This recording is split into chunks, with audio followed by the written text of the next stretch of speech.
Bueno, entonces acabamos de aceptar otra orden y vamos a intentar ir a recogerla.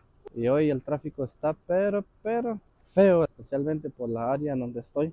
Necesito llegar a recoger esta orden antes que me califiquen mal por llegar tarde. ¿Qué calle era? La 49. Puede ser. Creo que es por aquí. Vamos a confirmarle que ya llegamos. Hola. Perfecto, thank you. Entonces tenemos la orden y vámonos directamente a ir a dejarla. ¿Por dónde irá esto? Me tiro hasta arriba por la calle 62 y 63. Ahí es donde vamos a dejar la orden y no trae el número de apartamento, posiblemente sea una oficina, así que lo vamos a descubrir muy pronto. Hola. Sí. Thank you.